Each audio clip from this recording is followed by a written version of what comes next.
So I was on YouTube the other day and I realized I had not done a video on the layout in, like a week. In a week it'll be like 5 years. So I thought I'd make a video of what's changed, what I'm planning on doing, and what I'm currently working on. So the first thing you might notice if you've seen the previous video is the bus route that ran through the area here that went around the road plates. It's gone. The reason why it's gone is I was having problems with the music wire popping loose on the one corner, and it worked fine for about a year, and then once it popped loose I'd have to pull the whole center section out, re-glue the wire, and it would pop out again, and I ended up pulling out again, scraping all the glue out, redoing the wire. It popped out again and I was like, I had enough. I just pulled it all out. Thing is, I sort of missed the buses running around. It added just something else to look at on the layout. So I ordered another set of bus track from Japan for the moving bus system, and what I'm going to do is I'm going to remove just this piece here, and that'll pull that in far enough I can finish a turn here, and the bus will just have its own little area. I'll have to fill in that area in with foam and all that, and I got to pull the whole center section out again to do that, but that is definitely something I want to do. One thing I added to the layout that was definitely not on here on the last video, I'll show you. So I had the DCS 51 last time. I've had this since I built the layout. I did add the Digitrax command and control module, so I could control the trains. Instead of buying a throttle, I could control it with a phone or a tablet using the laptop as the server for the command and control module. Most of you are probably pretty aware of JMRI. It's all the software I use for the command and control module. Put all your trains in there, all your DCC trains. You can pull up throttles. So for example, we'll go with 844 right there. Open a throttle on there.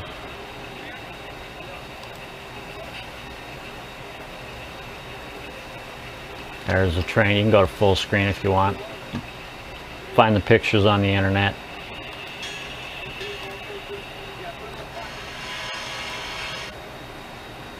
Just control it from your laptop.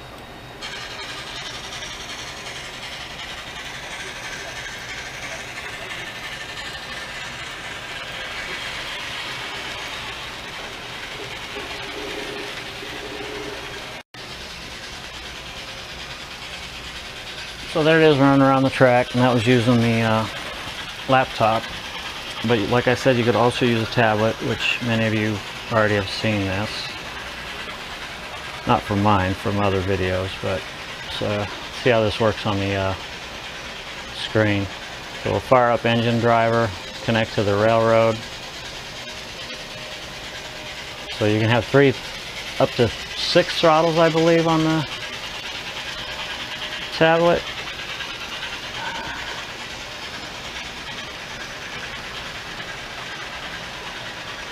Yeah, up to 6. So you select your train, loads them up. So like, let's say we'll take this one and turn the light on. This one doesn't have sound, so get it moving. You can see it moving on the layout, starting to. And we'll select another locomotive. And we'll go with the SD42 because that's the one on the outside loop. Turn the light on. And get it going, and I'll set this down.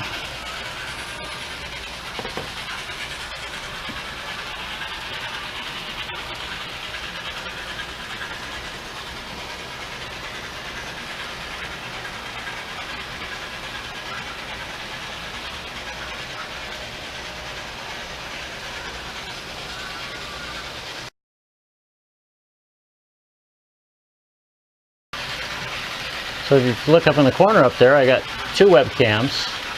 One's just a cheapie I just bought just to try. It was an old used Logitech C170. And the other one, I mean, it is an expensive camera either. It was like 35 bucks, but it's a C615. So the reason why I got the cameras up there is, and I'll show you. So back at the trusty rusty laptop here, I downloaded some free software because I don't like the Logitech software. It's called OBS. So there's the main camera. Of course, you can see the layout. And there's the other camera. Now you notice the camera, I mean, it's pretty cheap. The theater screen's all washed out, so you can't see what's playing. But that really doesn't matter because it's not going to turn on with what I'm using this for. So things you can do is you can actually go view full screen.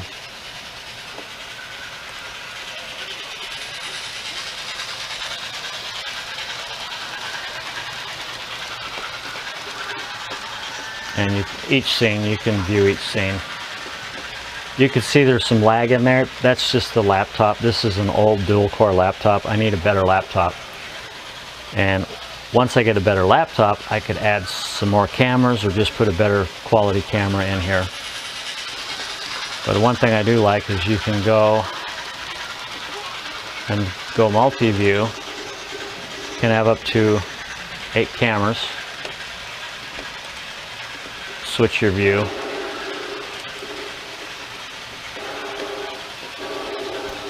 And the reason why I'm doing that, and I've already tested it, is I have remote software on my laptop, and I'm just using the Google remote desktop.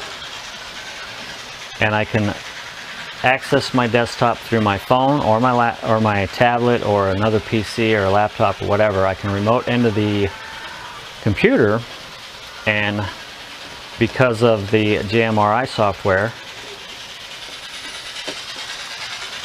that's already running,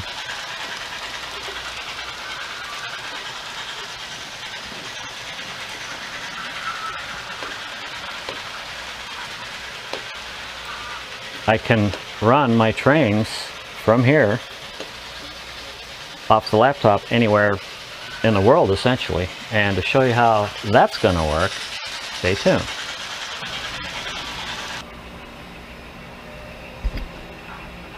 So I'll do a video of this eventually.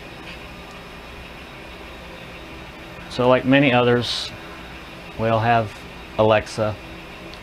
A lot of people don't realize you can actually use Alexa from your phone, your tablet, or whatever, from anywhere. So, I mean, I guess watch what you put on it. So using my phone, Alexa, turn off my train set.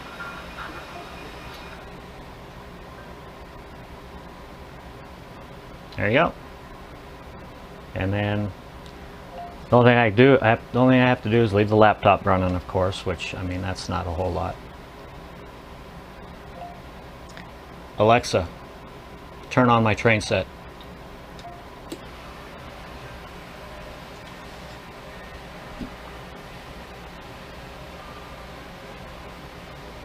Like I said, I'll do a video eventually of me somewhere, anywhere, remotely, and I'll make a video of me actually accessing my laptop through my tablet and getting the trains running. So for now, I'll just do some video of the layout with everything running as is before I tear the center section out again.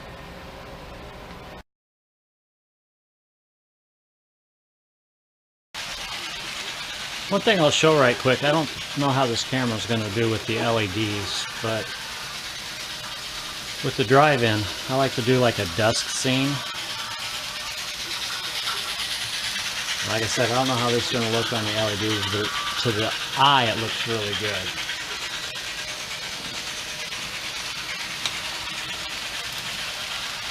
So there's dusk,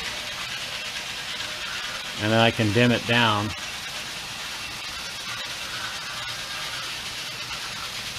To nightfall.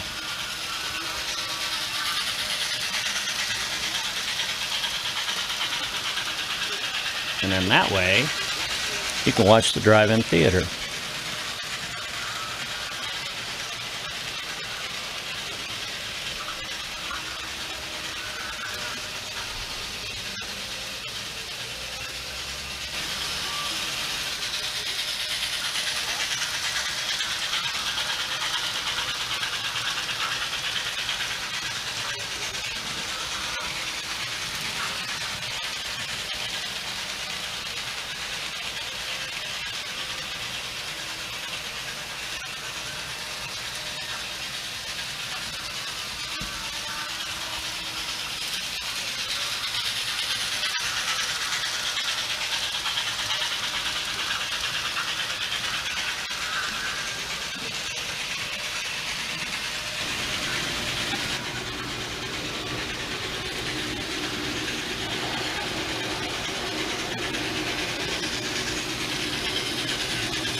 Thank you.